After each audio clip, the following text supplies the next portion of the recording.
If you buy a fancy lithium battery instead of a traditional lead acid battery, you'll actually need more solar panels to charge it, not fewer. I know, that sounds completely backwards. You'd think the better battery would need less power, right? But stick with me because understanding why this happens could save you from making a very expensive mistake when sizing your solar system.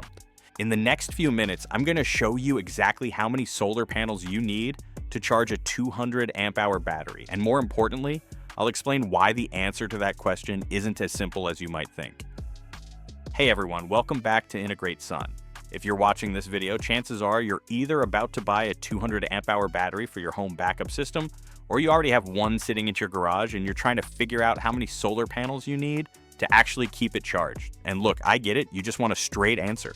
Tell me the number of panels I need to buy. But here's the problem. Anyone who gives you a single number without asking you a few critical questions is either guessing or they don't really understand how solar systems work. Let me explain why. When someone asks, how many solar panels do I need for a 200 amp hour battery, they're actually asking an incomplete question. It's kind of like asking, how much gas do I need for a road trip? Well, where are you going? What car are you driving? Are you driving through mountains or flat highways? The same logic applies here. To figure out how many panels you need, we have to answer 4 critical questions first. First question is, what's your battery voltage? A 200 amp hour battery could be 12 volts, 24 volts, or 48 volts. And here's the kicker, that makes a massive difference. A 48 volt 200 amp hour battery stores 4 times more energy than a 12 volt 200 amp hour battery, 4 times. So right off the bat, we need to know which one we're talking about. For today's video, I'm going to focus on 12 volt systems because they're the most common for DIY setups and smaller home backup systems. But the same logic applies to 24 volts and 48 volts. You'll just scale everything up proportionally. The second question is, what type of battery chemistry? Are we talking about old school lead acid batteries or modern lithium batteries like LiFePO4? This is where things get really interesting, and I'll come back to this in just a minute because it's the counterintuitive part I mentioned at the beginning. Question 3. Where do you live? A homeowner in Arizona gets way more usable sunlight than someone in Washington state. We measure this in something called peak sun hours, and your location can literally double or cut in half the number of panels you need. The fourth and final question is, how fast do you want to recharge? Do you need to fully recharge your battery in 1 day, 2 days? This matters a lot for your array size. Now, I know what you're thinking, dude, just give me a number. I promise I will. But understanding these variables is the difference between building a system that actually works and wasting thousands of dollars on a setup that leaves you in the dark. And so let's break down each of these factors, starting with the most important one. Here's the basic formula, and I promise I'll keep this smooth. First step is to figure out how much energy your battery actually stores. A 200 amp hour 12 volt battery stores 2,400 watt hours of energy. How do we get that? Simple multiplication. 12 volts times 200 amp hours equals 2,400 watt hours. That's 2.4 kilowatt hours. Now, here's where most people mess up. Step 2. Figure out how much of that energy you can actually use. You can't drain a battery all the way to zero. That would destroy it. The amount you can safely use is called the depth of discharge. And this is where battery chemistry becomes absolutely critical. With traditional lead acid batteries, the kind you'd find in a car or a budget solar setup, you can only safely use about 50% of the battery's capacity. Any more than that, and you're dramatically shortening its lifespan. So our 2,400 watt hour battery, you can really only use 1,200 watt hours of it. But with modern lithium batteries, specifically LiFePO4, lithium iron phosphate, you can safely use 80% or even more of the battery's total capacity. That means from the same 2,400 watt hour battery, you can use 1,920 watt hours. Now here's where it gets interesting, and this is the part that trips people up. Remember at the beginning when I said lithium batteries need more solar panels than lead acid batteries? Here's why.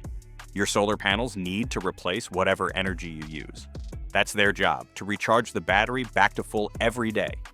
With a lead acid battery, you're using 1,200 watt hours per day. So your solar panels need to generate 1,200 watt hours to top it back off. With a lithium battery, you're using 1,920 watt hours per day, 60% more energy. So your solar panels need to generate 1,920 watt hours. Think about it like this: if you buy a Prius with a tiny 10-gallon gas tank and you drive 30 miles a day, you'll need to refuel less often than if you buy an SUV with a 20-gallon tank and you drive 50 miles a day. The bigger, better vehicle needs more fuel to stay topped off because you're actually using its full capacity. The lithium battery is the better technology. It gives you access to way more of your stored energy, which means you need a bigger solar array to keep up with what you're actually using. This is why you can't just ask how many panels for a 200 amp hour battery without knowing the chemistry. The chemistry determines how much energy you're actually using every day, and that determines how much solar you need to replace it. Now let's put some real numbers to this. Let's take two homeowners with identical 12-volt 200 amp hour battery setups, but different battery types, and see what happens. Starting with the first scenario, lead-acid battery system. Let's say you live in an average location, maybe somewhere in the mid-Atlantic or Midwest, where you get about 4 peak sun hours per day on average. But remember, we need to design for worst-case scenario, which is winter. So let's be conservative and say 3 peak sun hours during your worst months.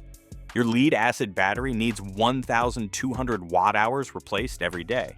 But here's the thing, solar systems aren't 100% efficient.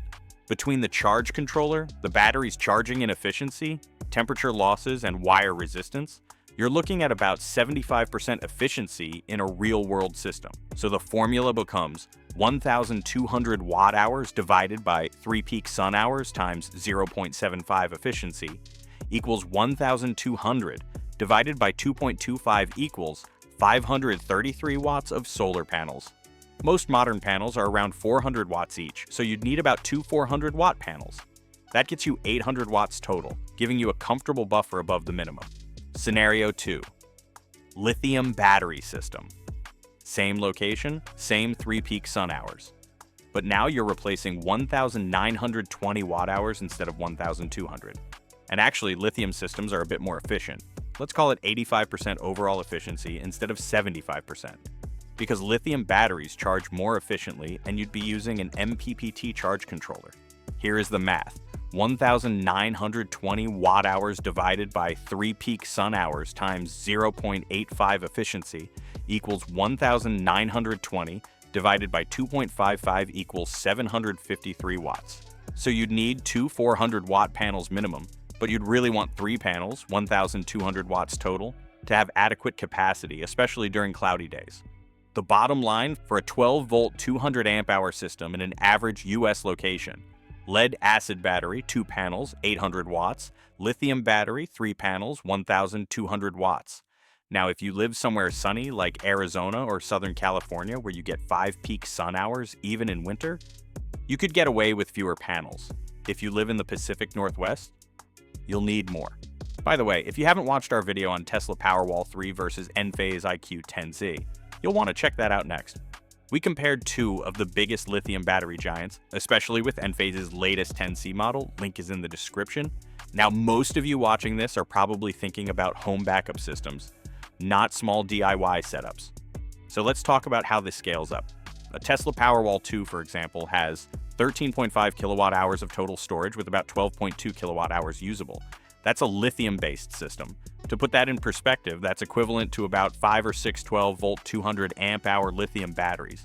Using the same logic we just covered, if you wanted to fully recharge a single Powerwall from a day's worth of usage in an average location, 3 to 4 peak sun hours in winter, you'd need somewhere in the range of 4,000 to 5,000 watts of solar panels. That's about 10 to 13 modern 400-watt panels. And this is exactly the kind of calculation we do when we design systems for homeowners. We look at your actual energy usage, your location's sun data, your battery capacity, and we size everything properly so you're not left with a system that can't keep up. If you missed our video on how big of a battery do you actually need, that's a great companion to this one. We walk through how to calculate your daily energy usage so you know if a 200 amp hour battery or a Powerwall or multiple batteries is even the right size for your home. Link is in the description. All right, so to wrap this up, how many solar panels do you need to charge a 200 amp hour battery? For a 12-volt system in an average location, lead acid, about 2 panels, 800 watts minimum. Lithium, about 3 panels, 1,200 watts minimum. But remember, this assumes you're recharging in one day, you're in an average sun location, and you're designing for worst-case winter conditions. Your exact needs might be different. And if you're sizing a whole home backup system with something like a Tesla Powerwall, you're looking at a much bigger array, typically 10 to 15 panels depending on your usage and location. Here's what I want you to do. Stop guessing and get a professional assessment. At Integrate Sun, we'll analyze your specific situation, your location, your energy usage, your battery setup, and design a system that actually works for your needs, not some generic online calculator. Thanks for watching, and we'll see you in the next video.